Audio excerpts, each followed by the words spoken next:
नमस्कार, आप देख रहे हैं बिग फाइट लाइव और आपके साथ मैं हूं श्वेता मिश्रा। वतन की मिट्टी पर जायज हक किसका है? ये देश है या धर्मशाला जहां कोई भी मुंह उठाकर आ जाए और काबिज हो जाए, वोट भी दे, राशन भी ले, सरकारी योजनाओं का फायदा ले और बदले में दे अपराध, उपद्रव और हिंसा।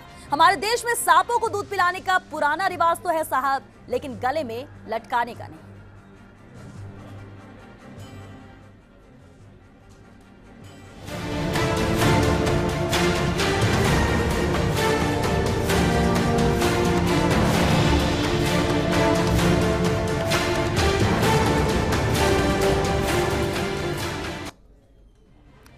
बेशक अतिथि देवो भव हमारे देश की संस्कृति है, लेकिन जब अतिथि घर में ही कुंडली मारकर बैठ जाए तो आप क्या करेंगे? लेकिन जब केंद्र सरकार ऐसे बिन बुलाए मेहमानों का बोरिया बिस्तर गोल करने जा रही है तो हमारे कुछ नेताओं का सियासी विलाप शुरू हो गया।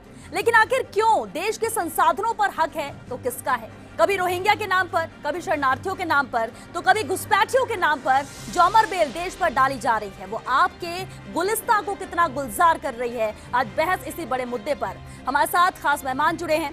बता दें आपको, हमारे साथ बीजेपी नेता अमित गोयल जी हैं, हमारे साथ विशेषज्ञ के तौर पर जय आहूजा जी हैं और साथ ही कांग्रेस नेता निजाम कुरैशी साहब भी हैं। आप सभी का बहुत बहुत स्वागत है इस चर्चा में। आप सभी को पहला राउंड है क्योंकि बिग फाइट का एक मिनट दिया जाएगा जिसमें आप अपनी बात रख सकते हैं। निजाम साहब, आपसे शुरुआत करते हैं। आखिर एनआरसी को लेकर इतना विरोध क्यों? किस तरह से आप एनआरसी को देखते हैं? आना चाहिए, आप उसके पक्ष में हैं या नहीं?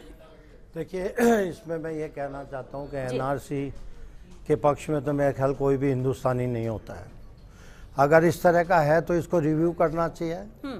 बहुत से इश्यूज अभी देखे टीवी पे, हमने देखा है, सुना है, उसमें बहुत से लोग ऐसे हैं जो 70-70 साल से रह रहे हैं और उनके पास बहुत कई डॉक्यूमेंट्स नहीं हैं, उनको निकाला जाए ये जस्टिफाई नहीं होगा।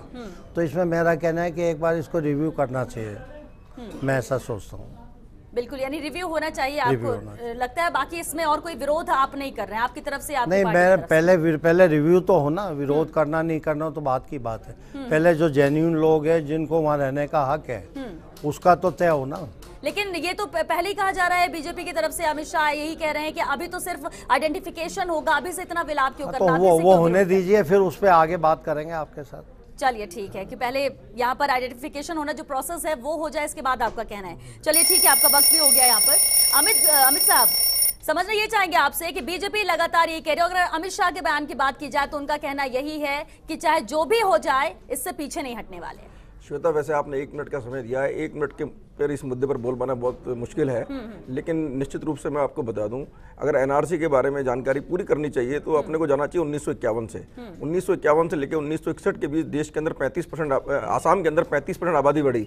1961 से लेकर 1971 के बीच में आसाम में 36% आबादी बढ़ी और 1971 से लेकर 1980 के बीच में 50% आबादी बढ़ी। आप ये देखिए कि 30 सालों में 35%, 36% और 50%। उसके बाद के अंदर क्या हुआ, आप ये देखिए, एक वहां पर एक Assam all Assam student association, एक आसू नाम की एक संस्था बनी, एक आंदोलन शुरू हुआ वहां पर, जो सारे स्टूडेंट्स ने वहां शुरू किया और उस आंदोलन की परिणति ये होगी 6 साल के बड़े आंदोलन के बाद में जिसमें कई आसाम के सारे नागरिक मारे गए। राजीव गांधी सरकार ने एक समझौता किया 14 अगस्त 1985 को उनसे कि देश में एक एनआरसी बनाया जाएगा और आसाम में एक एनआरसी बनाया जाएगा और एनआरसी के अंदर जो भी लोग ऐसे हैं जो बाहर से घुसपैठ होकर आए हुए हैं, अवैध हैं, इन लोगों को बाहर निकाला जाएगा।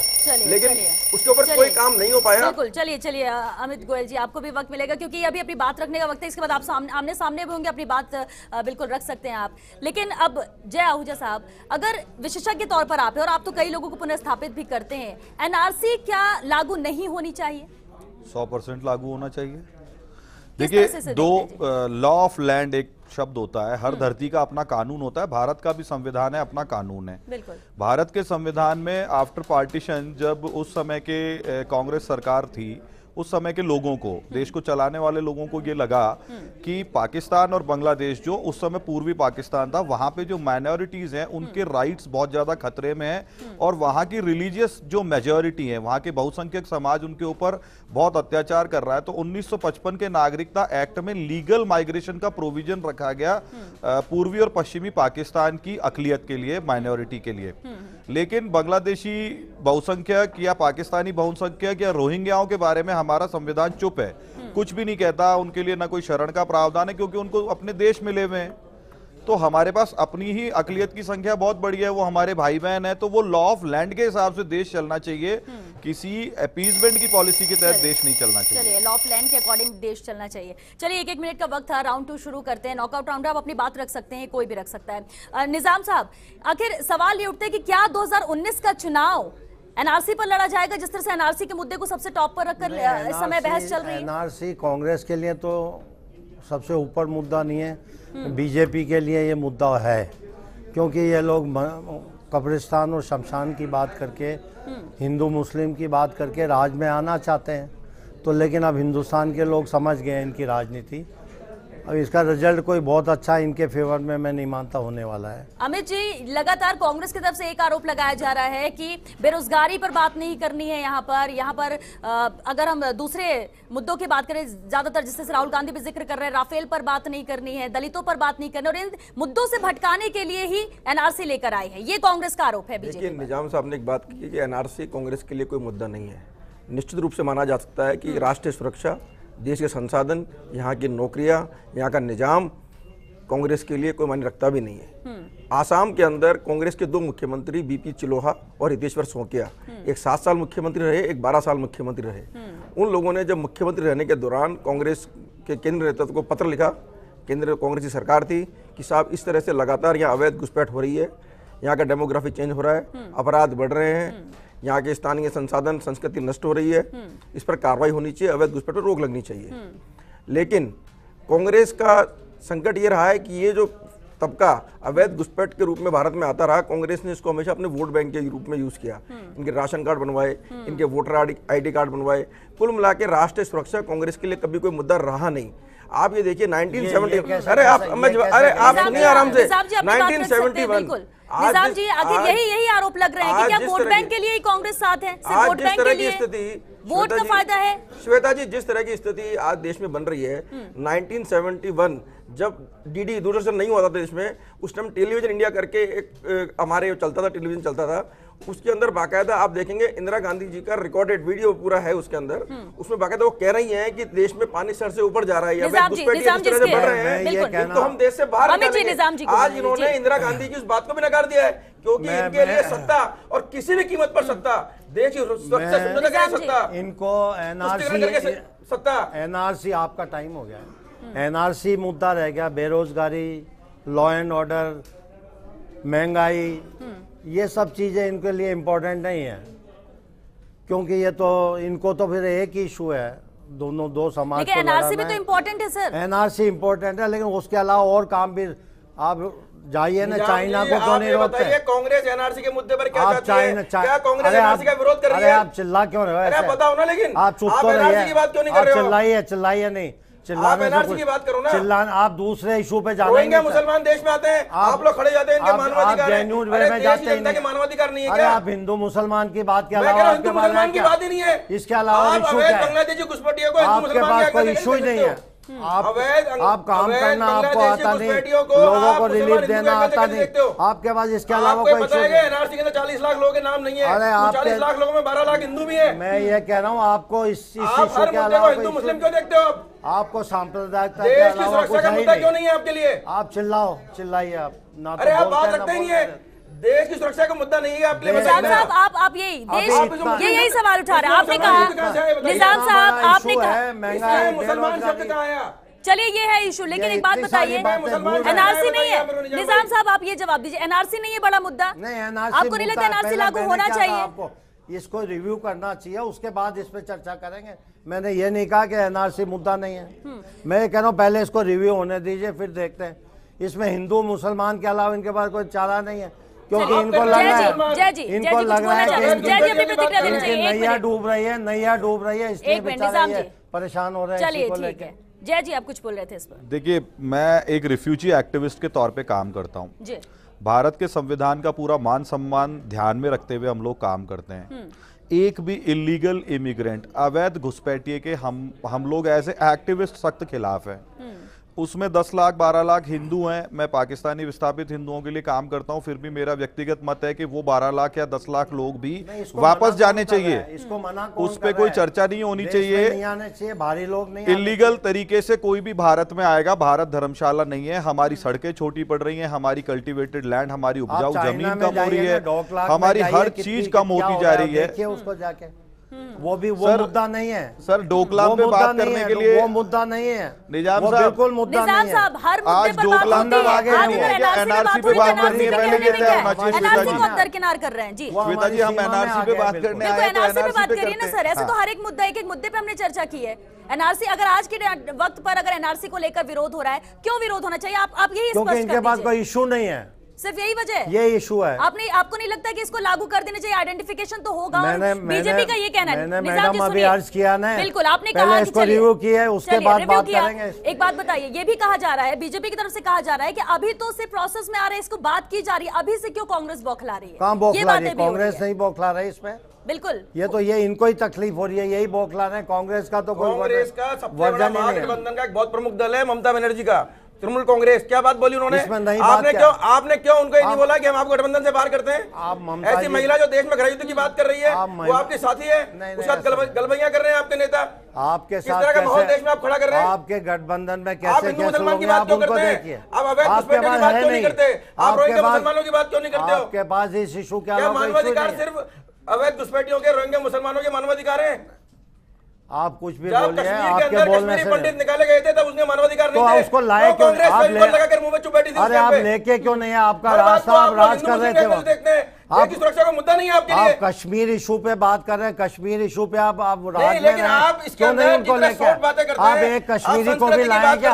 आप मानवाधिकार की बात करते हैं, कश्मीरी पंडितों का मानवाधिकार नहीं था क्या उस टाइम के ऊपर? कश्मीरी को रखा है क्या? ये देश धर्मशाला है क्या? आप इसके एक भी कश्मीरी को आप लाए क्या? 4 साल से यही बात आज सुनिए, आज ओम माथुर साहब ने भी यही कहा। सुनिए 25 करोड़ लोग देश, चलिए सुनिए निजाम साहब बात सुनिए। आज ओम माथुर जी ने भी यही कहा कि ये देश है, धर्मशाला नहीं है, घुसपैठियों को यहाँ रहने नहीं दिया जाएगा। नहीं, अभी ये कश्मीर मुद्दे की बात कर रहे थे, क्यों नहीं इन्होंने उनको लाए? बिल्कुल बताएंगे, क्यों नहीं लाए? आप क्या बताओगे? सर कश्मीर मुद्दा और रफाल लेकर आएंगे तब तो फिर चर्चा हो चुकी, चर्चा तब तो हो चुकी। अब आप ऐसे लाएंगे रफेल पर, बेरोजगारी पर, दलित पर बात करें, अभी हम एनआरसी पे बात करें। सर टू द पॉइंट उसमें जवाब दे दीजिए। हमको कॉन्स्टिट्यूशनल बात करनी चाहिए। भारत का कॉन्स्टिट्यूशन बनाया किसने? 1955 का एक्ट किसने बनाया? नागरिकता का एक्ट। एनआरसी के ऊपर पहली बार स्टेटमेंट किसने दिया कि घुसपैठ एक बहुत बड़ा गंभीर खतरा है? इंदिरा गांधी जी ने दिया। एनआरसी के लिए एग्रीमेंट किसने किया? राजीव गांधी जी ने किया। हम ये तो मान सकते हैं कि पुरानी लीडरशिप थी, उनके लिए देश कभी प्रायोरिटी पे रहा होगा, तो वो उन्होंने ऐसे गंभीर विषयों पे प्रेशर में आकर के कॉल लिया। लेकिन आज जो इनकी लीडरशिप है, वो चाहे बीजेपी की लीडरशिप हो, अगर वो हो सकता है इसको राजनीतिक की मंशा से काम में ले रही हो, ला रहे हैं, लेकिन मेरा ये कहना है कि लॉ ऑफ लैंड, हमारे पास भारत के अंदर एक संविधान है, हमारे पास एक्ट है। वो एक्ट किन के बारे में क्या कहता है? हर तरीके से लाउडली स्पीकिंग एक्ट, और हमारे पास में प्रोविजंस हैं कॉन्स्टिट्यूशन में। सो हम इस देश को कॉन्स्टिट्यूशन से चलाना चाहते हैं कि नहीं चलाना? बिल्कुल कॉन्स्टिट्यूशन अगर कॉन्स्टिट्यूशन से सर अगर कॉन्स्टिट्यूशन से चलाना चाहते हैं तो बांग्लादेश, पाकिस्तान की जो अकलियत है, उनको भारत में शरण लेने का आधिकारिक रूप से अधिकार है। 1955 का नागरिकता एक्ट कहता है। और बांग्लादेश और पाकिस्तान की जो मेजॉरिटी है, वहां की बहुसंख्यक आबादी है, उनको देश मिल चुका है, उनको भारत में नागरिकता लेने का, आने का अधिकार है। सिर्फ विजिटर के तौर पे नागरिकता लेने का अधिकार नहीं है। रोहिंग्याओं के बारे में कुछ नहीं लिखा है। रोहिंग्याओं को बिल्कुल भारत में आने का अधिकार नहीं है। अभी तो सिर्फ आइडेंटिफिकेशन की बात हो रही है, ऐसा थोड़ी ना कि सिलेक्ट कर लिया जाएगा, उनको निकाल दिया जाएगा। आपत्ति किसको है? कांग्रेस तो देखिए आपत्ति, कांग्रेस को कोई आपत्ति नहीं है, कोई आपत्ति नहीं। फिर ये क्यों बार बार कहा जा रहा है कि एनआरसी नहीं? और जिस तरह से देश भर में कहना बीजेपी का ये 2019 जीत कराएंगे, ये चला रहे हैं, इसके बाद पूरे देश में लागू होगा, पूरे देश में लागू होगा। आप झूठ बोलते हो, किसी ने कुछ हम सबको शरण देते हैं। मानवता की बात कर रहे हो? अरे मैं कह रहा हूँ, मानवता घुसपैठियों के लिए करोगे क्या? देश के नागरिकों की मानवता, कोई मानवाधिकार नहीं है क्या? मैं ये बोलना चाह रहा हूँ, आप बोलने तो दीजिए मेरे भाई। आप तो भोंपू हो रहे हैं, बोले जा रहे हैं, बोलने ही नहीं देते। मैं कह रहा हूँ किसने क्या कहा, आई डोंट बॉदर दिस। मैं ये कह रहा हूँ कि इसको रिव्यू करिए और बड़ी ईमानदारी के साथ रिव्यू करिए। जो लोग गलत है उनको, वो तो गलत ही होंगे, लेकिन आप सिर्फ एनआरसी पे ही क्यों इतना प्रेशर कर रही है ये पार्टी? और भी तो हिंदुस्तान में इतने इशू है, उनको भी तो देखिए, उनको क्यों नहीं देखते आप? देखिए, सबसे पहले निजाम भाई को बता दूं, एनआरसी तो निजाम भाई, निजाम भाई हमारे सुनिए, जैसा अभी आपने अब आप शांति सुनिए। आप ये कह रहे हैं बीजेपी फोकस कर रही है, मैं समझाता हूँ आपको, आप समझिए पहले, आप पूरा विषय को समझो। तो फिर आप क्यों नहीं लेके आए? आप ही क्यों नहीं लेकर आए? शुरुआत तो आप ही के टाइम पे हुई थी। मैं समझाता हूँ 1985 में। अरे आप सुनिए, और मैं आपको दावे के साथ कह सकता हूँ कि ये अगर ये इलेक्शन तक ये इसको बाहर कर देंगे तो मैं मान जाऊँ ये राज आप मेरी बात आराम सुनिए, ये सिर्फ बातें कर सकते हैं, हैं, इनके पास यानी आप ये कह रहे हैं कि वोट बैंक के लिए, सिर्फ वोट बैंक के लिए बिल्कुल किया जा वोट रहा है? बैंक के लिए कर रहे हैं, इनके पास कोई इशू बचा नहीं है। अब ये नया इशू लेके किसी ये इनके राज में आना चाहिए, समस्या ये है, इनकी मंशा है। अब मैं दावे के साथ कहता हूँ कि अब ये इनकी विदाई तय है, ये बात सुनना इनकी चाहते विदाई नहीं तय है। है। 14 अगस्त 1985 को राजीव गांधी ने अगर कोई समझौता किया था, उसकी पालना क्यों नहीं हुई?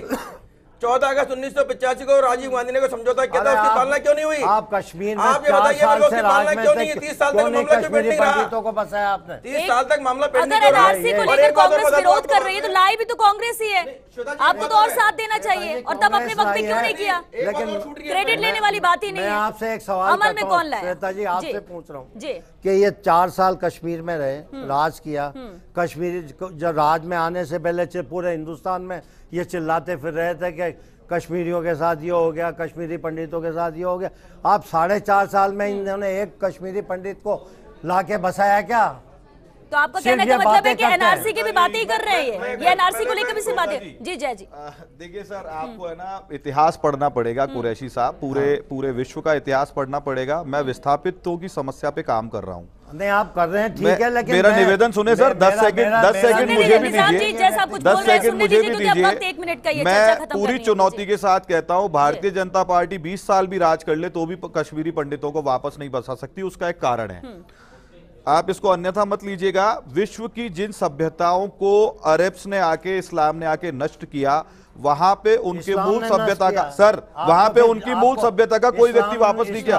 पर्शियंस ईरान से निकाले गए, पूरे विश्व में मात्र 1.5 लाख बचे, पूरा कंट्री कन्वर्ट हो गया, एक भी वापस लौट के नहीं गया। इस्लाम के बारे में आपको सर इतिहास पढ़िए, इतिहास की बात कर रहा हूँ, हिस्टोरिकल फैक्ट है, एक भी वापस नहीं जाएगा उस जगह पे। चलिए ठीक है, नहीं हम कुछ हिंदू मुस्लिम नहीं कर रहे, कोई इस्लाम की बात नहीं कर रहा है, लेकिन निजाम साहब पहले आप भी सुनिए, पहले आप हिस्टोरिकल फैक्ट है, निजाम साहब पहले आप भी सुनिए, एक मिनट निजाम साहब पहले एक बात बताइए, आप तो हैं ममता के साथ हैं, ममता सरकार को कांग्रेस बड़ा सपोर्ट कर रही है, और वही उनका ही बार बार ये कहना है कि हिंदू मुस्लिम को लड़ाया जा रहा है। कहां से हिंदू मुस्लिम बीच में आ रहे हैं? क्यों हिंदू मुस्लिम को फिर बीच में लेकर आ रहे हैं? क्या देख रहे हो आप? हो नहीं क्यों ले, वही है, यही बात, हर मुद्दे पर कुछ नहीं मिला तो हिंदू मुस्लिम को लड़ा दिया ये तो है, ये तो अंडरस्टूड है। फिर ये तो राजनीतिक ही कर रहे हैं, नहीं, पॉलिटिशियंस तो का काम ही है, यानी अपने फायदा देखना है, देश के लिए कोई सोचेगा बीजेपी हो या कांग्रेस हो। आ रहा है क्या चाइना वाले अंदर कितना अंदर आ गए?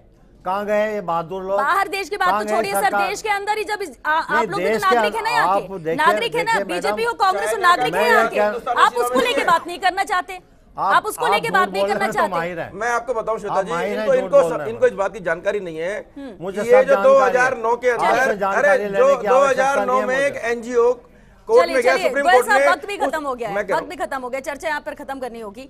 लेकिन बहुत बहुत शुक्रिया आप सभी का इस चर्चा में शामिल होने के लिए। लेकिन एक बात तो तय है कि क्या सवाल ये बार बार उठता है कि एनआरसी के मुद्दे पर ही क्या 2019 का चुनाव लड़ा जाएगा? जिस तरह से आज ओम माथुर ये कह रहे हैं कि हम दोबारा सरकार बनाएंगे और उसके बाद एक भी व्यक्ति यहाँ नहीं रह पाएगा, घुसपैठिया नहीं रह पाएगा। घुसपैठियों की बात यहाँ पर की जा रही है क्योंकि ये देश धर्मशाला नहीं है। और वाकई में क्या घर के लोगों के बारे में पहले सोचना चाहिए या बाहर वालों को सोचना चाहिए? ये जरूर अहम सवाल यहाँ पर उठता है। बहरहाल चलिए, बिग फाइट लाइव में आज के लिए बस इतना ही, लेकिन चलते चलते आपको छोड़े जाते टेढ़ी नजर के साथ। नमस्कार।